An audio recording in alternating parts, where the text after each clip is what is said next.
പ്രിയപ്പെട്ട സുഹൃത്തുക്കളെ, ലോകമാസകലമുള്ള ശിവക്ഷേത്രങ്ങളിൽ ഇന്ന് മഹാശിവരാത്രിയുടെ പ്രാർത്ഥനകളും ധ്യാനവും ആഘോഷ പരിപാടികളും ഒക്കെ നടക്കുകയാണ്. ശിവൻ്റെ ഭവനം നമ്മൾ ഒന്ന് ചിന്തിച്ചാൽ, ശിവൻ്റെ വാഹനം നന്ദിയാണ്, പാർവതി ദേവിയുടെ വാഹനം സിംഹമാണ്, മുരുകൻ്റെ വാഹനം മയിലാണ്, ഗണപതിയുടെ വാഹനം മൂഷികൻ എലിയാണ്. ശിവൻ്റെ കഴുത്തിലൊരു പാമ്പ് കിടപ്പുണ്ട്, ഗണപതിയുടെ കയ്യിലൊരു പാമ്പുണ്ട്. അത് എല്ലാ ഫോട്ടോയിലും ഉണ്ടോ എന്ന് എനിക്ക് കണ്ടിട്ടുണ്ട്, ചില ഫോട്ടോയിൽ കണ്ടിട്ടുണ്ട്. ഇതിൽ ഒരു കുടുംബത്തിൻ്റെ ഐക്യം അല്ലെങ്കിൽ ഒരു ലോകത്തിൻ്റെ ഐക്യം എങ്ങനെ വരണമെന്ന് സമ്യക്കായിട്ട് തരികയാണ്. അല്ലെങ്കിൽ ഒരു ലോകം എത്രത്തോളം സമാധാനത്തോടെ പോകണമെന്ന് ഈ കുടുംബം പഠിപ്പിക്കുക. കാരണം പാർവതി ദേവിയുടെ വാഹനത്തിന് വേണമെങ്കിൽ കാളയെ കൊല്ലാം, അതേസമയം തന്നെ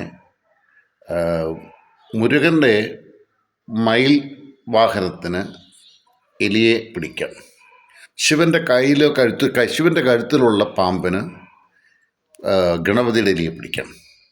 ഗണപതിയുടെ കയ്യിൽ തന്നെ വേറെ ഒരു പാമ്പുണ്ട്. അത് എല്ലാ ഫോട്ടോയിലും ഉണ്ടോ എന്ന് നോക്കണം. ഉണ്ടെന്നുള്ള എനിക്കറിയാം. അപ്പോൾ എന്നാൽ ഇവർ പരസ്പരം ഉപദ്രവിക്കുന്നില്ല. ഇതാണ് ഹാർമണി ഓഫ് എ ഫാമിലി. ഒരുമിച്ച് നിൽക്കുന്ന ഹാർമണി അതാണ്.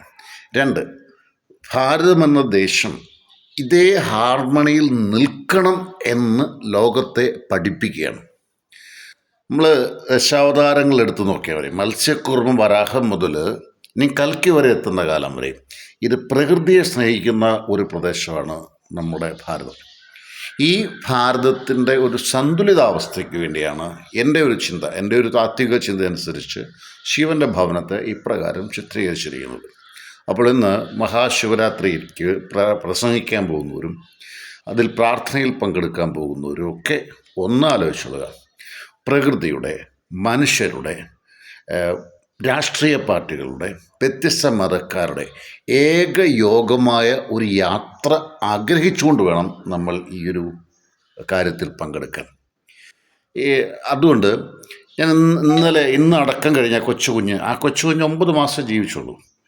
9 മാസം ജീവിച്ചു എന്നതല്ല, ആ കൊച്ചുകുഞ്ഞിൻ്റെ മാതാപിതാക്കൾ വഴി ആ കുഞ്ഞിൻ്റെ മരണത്തിന് ശേഷം അവയവദാനം ചെയ്തു. അപ്പം എന്ത് ചെയ്യുന്നു എന്നുള്ളതാണ്, എത്ര നാൾ ജീവിച്ചു എന്നുള്ളതല്ല. ഒരാളെങ്കിലും ഉപദ്രവിക്കാതിരിക്കാൻ നമുക്ക് സാധിക്കുന്നെങ്കിൽ എല്ലാ മഹാശിവരാത്രി ആഘോഷവും നന്മയായിരിക്കും.